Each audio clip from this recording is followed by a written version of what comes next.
नाथद्वार में श्रीमद वल्लभाचार्य जी महाराज के अर्चक ठाकुर जी बैठे हैं। केवल मेरे अंगूठे के बराबर के लड्डू गोपाल हैं, कितने हजार वर्ष पुराने हैं कोई पता नहीं। उनको कहा जाता है नवनीत प्रिया। नवनीत प्रिय यानी कि नवनीत कहते हैं मक्खन को, प्रिय यानी प्रेम करने वाला, मक्खन का प्रेमी, नवनीत प्रिय। तो श्रीनाथ जी का मंदिर है, श्रीनाथ जी के ठीक बगल में ही नवनीत प्रिया जी, इतने से छोटे से ठाकुर जी बैठे। श्रीनाथ जी को यदि 10 रोटियों का भोग आता है तो नवनीत प्रिया जी को 20 रोटी आती है। यदि 19 रोटी आ गई तो उस दिन या तो अर्चक बीमार हो जाएगा या आरती गिर जाएगी, हाथ से कुछ हो जाएगा। बोले उनसे ज्यादा दो मुझको, जबकि छोटे से ठाकुर जी हैं। अच्छा, दूसरी बात, श्रीनाथ जी का भोग आता है मंदिर में, गर्भगृह में, लेकिन वो नवनीत प्रिया जी वो रसोई में जाते हैं, वहां जाके भोजन करके आते हैं। जैसी सामग्री बनी वैसी खवा दो। वो किस भाव से? बोले नन्नो सो लाला है, यशोदा को छोरा है, यशोदा को नेक्सो सो काना है, उस भाव से। तो एक बार उनका भोग लग रहा था रसोई घर में। तो ठाकुर जी के भोग में भी बड़ी पद्धतियां हैं। मिष्ठान को आगे रखो, मीठा ठाकुर जी की तरफ होना चाहिए। जब थाली ठाकुर जी की लगाई जाती है तो मिष्ठान जो है, कुछ भी एक मीठा तो होना चाहिए, वो ठाकुर जी की तरफ पहले करो। भगवान पहले मीठा खाते, फिर मिष्ठान के बाद थोड़ा नमकीन सामान रखो, फिर उसके बाद थोड़े पापड़ और भुजिया आदि वो सब रखो, फिर रोटी रखो। अब आप लोग जैसे लगाएं, आपका अपना रुचि है, लेकिन मिष्ठान ठाकुर जी की तरफ रखो। तो यही क्रम चलता आ रहा था नाथद्वारा में भी। पहले ठाकुर जी के सामने मिष्ठान रखा जाता है। उस दिन पुजारी जी से गलती हो गई, उन्होंने मिष्ठान थोड़ा सा आगे कर दिया, कढ़ी को पहले कर दिया और मिष्ठान दूर कर दिया। अब वो तो भोग लगाने के लिए ठाकुर जी को भीतर विराजमान करके और चले गए। 45 मिनट का भोग लगता है। कई घरों में हम देखते हैं कि सीधा भोग रखा, ठाकुर जी घंटी हिलाई, तुरंत उठा लिया। अरे चखने तो दो उनको, तुमने सीधे रखे उठा लिए। और कई जगह में देखा है कि वहां पर पता है क्या है, स्पेशल एक काला सा एक डिब्बा होगा जिस पे बहुत मेल जम रहा होगा। उसमें अंदर क्या है, काजू, बादाम, किशमिश और मिश्री। ये क्या है? ये उनके भगवान का 12 महीना का भोजन है। सुबह उठते ही नहला धुला के बस काजू बादाम मिश्री रख दो ठाकुर जी को, पूरे दिन वही खाएंगे। वाह, कितना भयंकर व्रत करवा रहे हो ठाकुर जी का।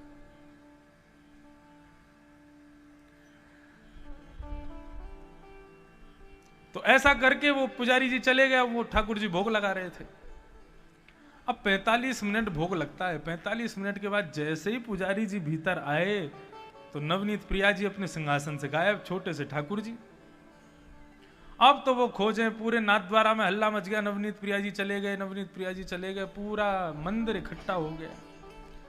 बर्तन उठा के देखें कहां हैं, कहां चले गए, नन्हे से ठाकुर जी कहां गिर गए। सबने कहा भैया एक काम करो, जितनी सब्जी सामग्री सबको छानो, इनमें तो नहीं पड़े कहीं। अच्छा, हमारी तरह थाली नहीं लगती है ठाकुर जी की। एक और पद्धति, खाली थाली रख दो ठाकुर जी के पास और सारी सामग्रियां रख दो ठाकुर जी के सामने।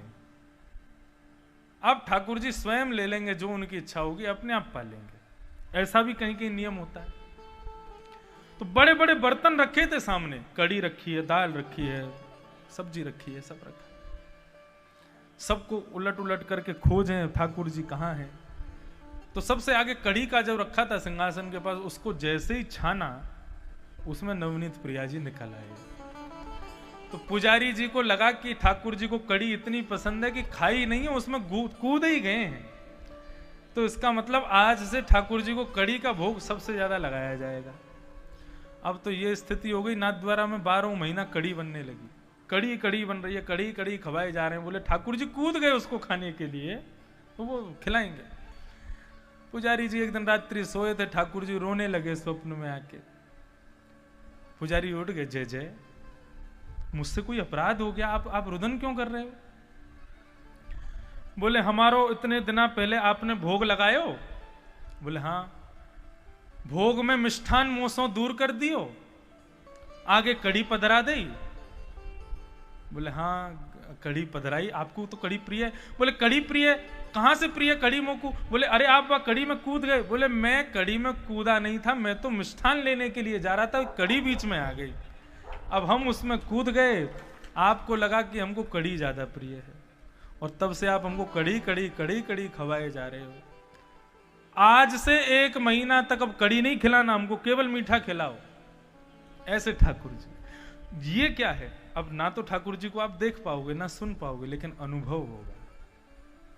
और यही अनुभव, इसी को आनंद कहते हैं, यही भगवान है। ये अनुभव सबको हो, उसके लिए तो कथा है। गोवर्धन पूजा आती है तो गोवर्धन पूजा वाले दिन नाथ द्वार में 56 भोग लगाया जाता है। सबके यहां लगता है 56 भोग ठाकुर जी को पधराए जाते हैं। लेकिन इस बार मैं नाथ द्वारा गया था अभी दिसंबर में, तब मुझे एक और 56 भोग मिल गया। 56 भोग साल में एक ही बार आता है। आप लोग नाथ द्वारा कितने लोग गए हो? हाथ ऊपर करो। आप तो कथा में ही गए थे। हाँ तो नाथ द्वारा श्री गोवर्धन नाथ प्रभु आज से 500 वर्ष पहले व्रत छोड़ के चले गए वहां पर। तो नाथ द्वारा के जो श्रीनाथ जी हैं, वहां पर साल भर में एक बार 56 भोग का भोग आता है ठाकुर जी को। किस दिन आता है? गोवर्धन पूजा वाले दिन, क्योंकि उस दिन सब ब्रजवासियों ने लगाया था 56 भोग।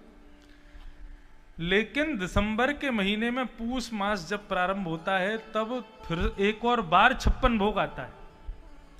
मैं मंदिर दर्शन करने के लिए गया तो पुजारी जी के साथ बैठ के मैं ऐसी चर्चा करता हूँ, अब क्या हो रहा है, अब कैसे कर रहे हैं, अब ठाकुर जी को आज ये क्यों धराया, आज ठाकुर जी को ऐसे कुंडल क्यों पहनाए, आज ठाकुर जी का ऐसा मुकुट क्यों धराया, इसके पीछे क्या, हर चीज के पीछे कोई अर्थ है।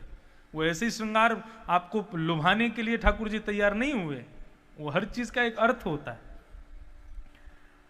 तो मैंने कहा आज 56 भोग क्यों होता है?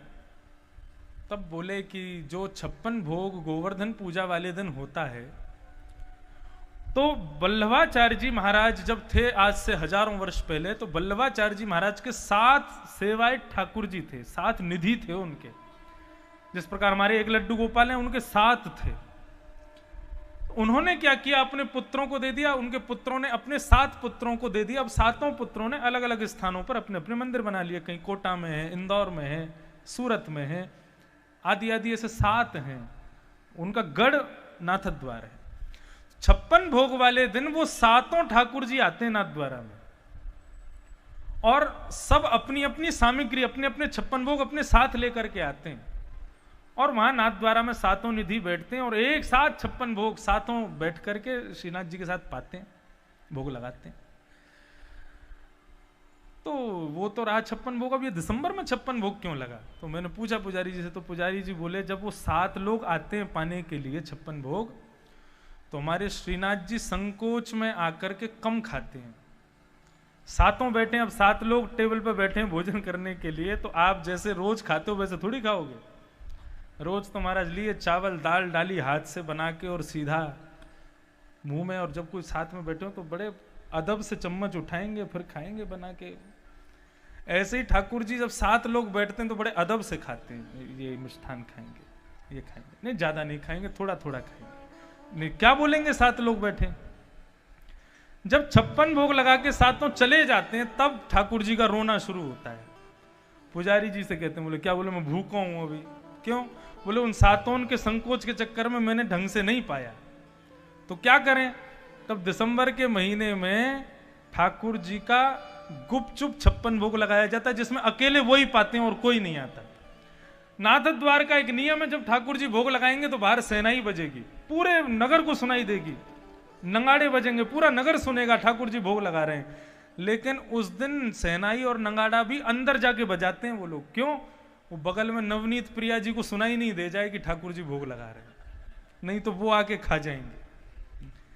तो ये सब बातें, ये सब भाव, ये सब प्रेम की अनुभूतियां हैं ठाकुर जी के स्मरण की। इन सब को लोग नहीं समझ पाते। भगवान को केवल भगवान तक सीमित रखोगे तो संसार में जन्म लेना व्यर्थ है आपका। मैं अपनी कथा में स्पष्ट कहता हूं, पिताजी 2 बार मुझे टोक भी चुके इस बात के लिए। मैं स्पष्ट कहता हूं, भगवान को अगर पाना है तो सबसे पहले उनको भगवान मानना बंद कर दो। पिताजी बोले ऐसा क्यों बोलते हो, लोग गलत अर्थ ले लेंगे। मैंने कहा पिताजी स्पष्टीकरण भी तो करते हो ना, आप केवल भगवान को भगवान मानोगे तो एक दूरी बनी रहेगी, एक भय बना रहेगा, ये भगवान है, ये ईश्वर है। लेकिन वही भगवत पदवी से यदि कोई अपनत्व की पदवी पर आ जाए तो प्रेम अनंत हो जाएगा। वक्ता को, कथा करने वाले को केवल व्यास तक सीमित मत रखो, उसके प्रति भी कोई ना कोई संबंध आपका हो जाना चाहिए। 7 दिनों में मित्र भाव हो, भ्रातृ भाव हो, कोई भाव हो, उस भाव से क्या होगा, उसकी कही गई बातों में फिर आपका इंटरेस्ट अपने आप बढ़ेगा। जब कोई अपना अच्छी बात कहता है तो सुनने में आनंद आता, पराया कुछ भी कहता रहे उससे हमको क्या मतलब। इसलिए अपनत्व की स्थापना ये बहुत जरूरी है। तो भगवत भक्ति में कोई ना कोई बदलाव, रोज कुछ ना कुछ चेंजेस किया करो। एक सी भक्ति रोज नहीं होनी चाहिए, एक सी सेवा ठाकुर जी की रोज मत किया करो, कुछ कुछ बदलाव किया करो। हम तो 12 महीने के 12 इत्र लगाते ठाकुर जी को, हर दिन अलग इत्र लगता है, उनको थोड़ा सुख मिले, थोड़ा नवीनता आवे। तो भगवान ने कहा कि भैया सत्कर्म करो, कुछ विलक्षण करो, मतलब एक सी चीज मत करो, कुछ अलग करो। तब नारद जी महाराज मन में विचार करने लगे क्या किया जाए।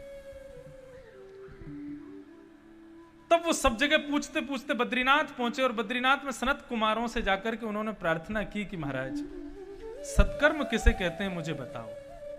तब सनत कुमारों ने 5 प्रकार के सत्कर्म बताए हैं, ध्यान से सुनिएगा। द्रव्य यज्ञ, तपो यज्ञ, योग यज्ञ तथा परे, स्वाध्याय यज्ञश्च ते तु कर्म विसूचका। 5 सत्कर्म। सत्कर्म यानी कि सत्कर्म किसे कहते हैं, जिससे सबका हित होवे उसको सत्कर्म कहते हैं। और एक बात कहें, अपना हित भी करना सत्कर्म होता है।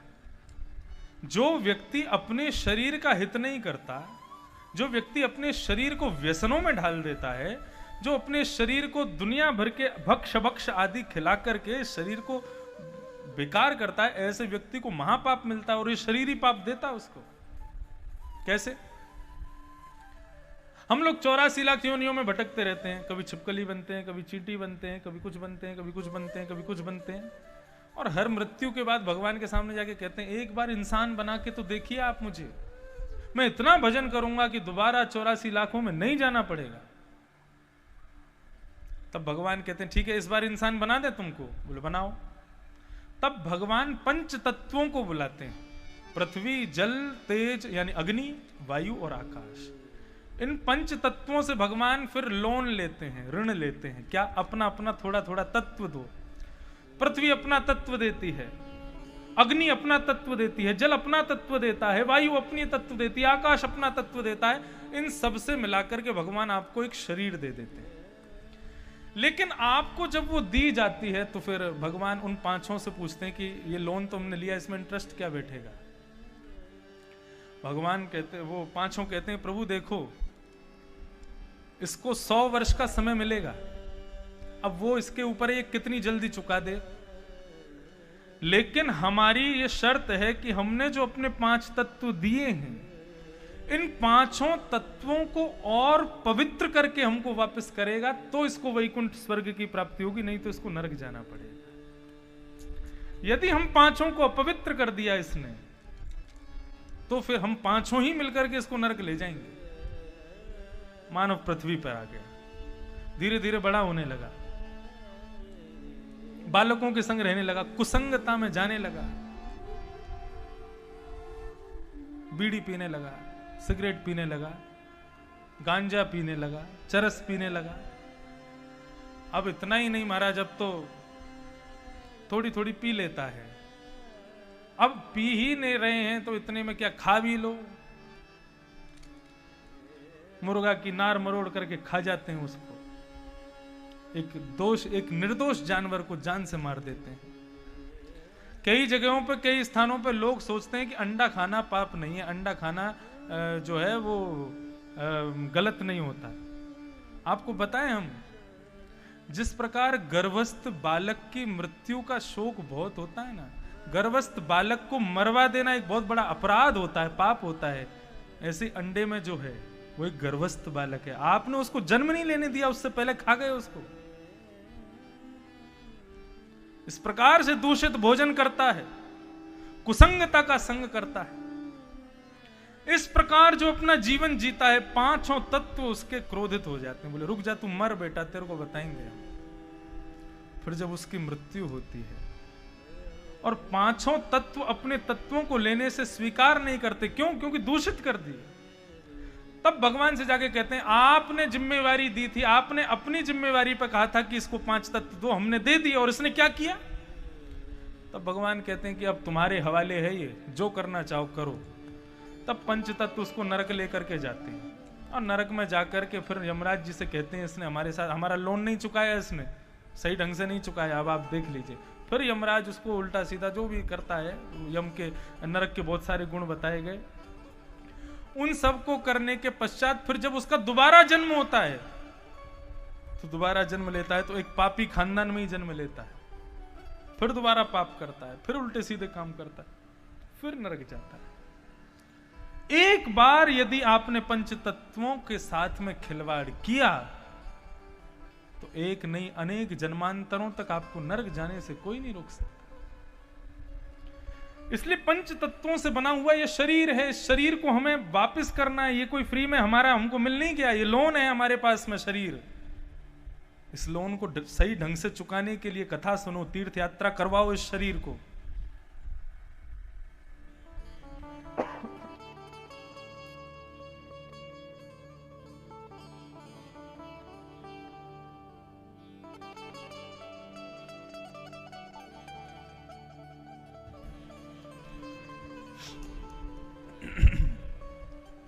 संतों का संग करवाओ, सुंदर सत्संग करवाओ, कथा सुनाओ, इससे 5 तत्व पवित्र होते हैं।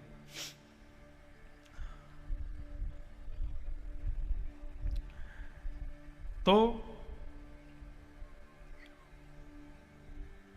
ये 5 यज्ञ, ये 5 सत्कर्म है।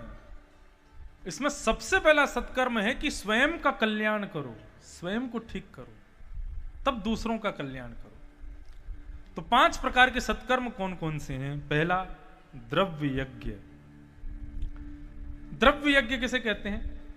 भगवत स्मरण में, भगवत भजन में जो धन का व्यय आप करते हो, तीर्थ यात्रा के लिए, वृंदावन जाने के लिए, किसी तीर्थ स्थान पर जाने के लिए जो व्यय आप करते हो, उसको द्रव्य यज्ञ कहते हैं। वो भी एक यज्ञ है, लेकिन वो सबसे निम्न क्वालिटी का यज्ञ है, सबसे छोटी क्वालिटी का यज्ञ है।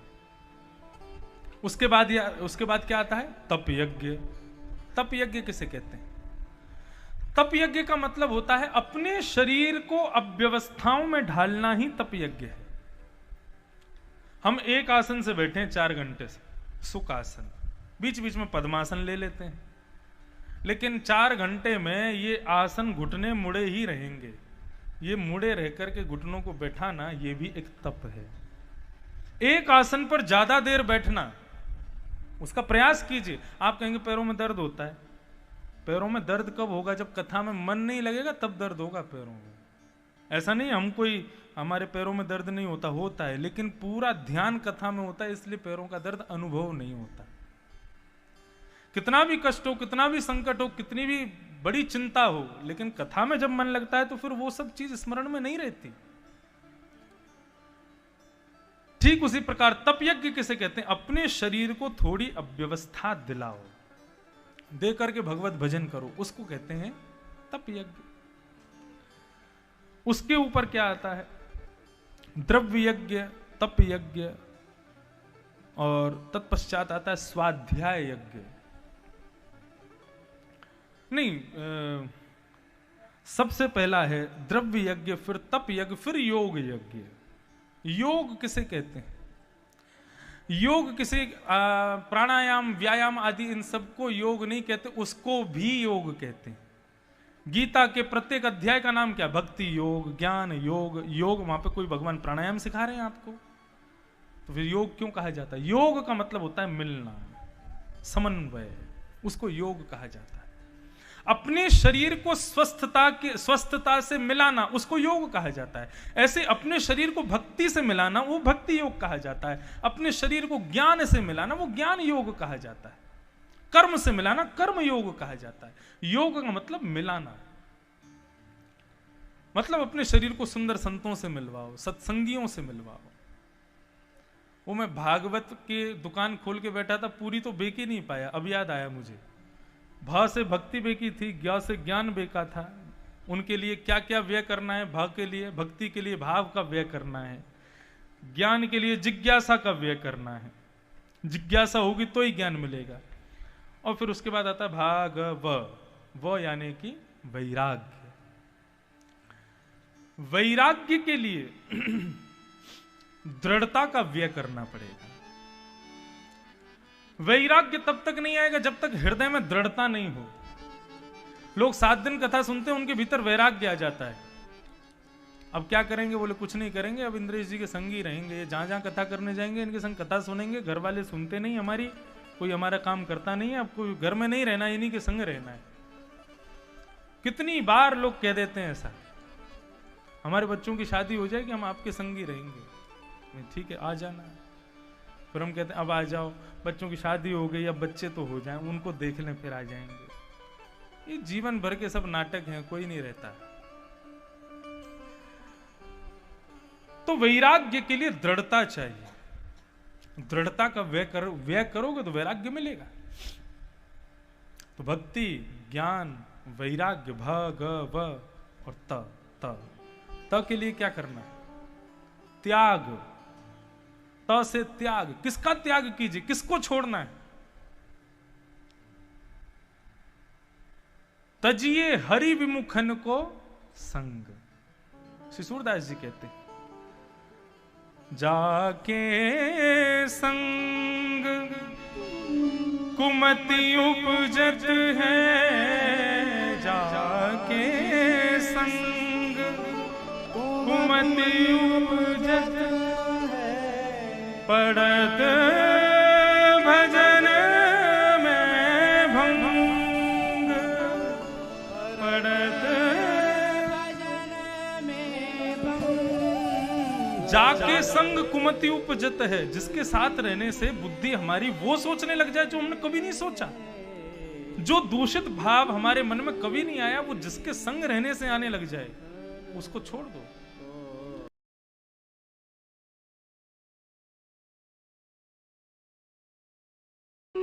Thanks for watching video. Like, share and subscribe.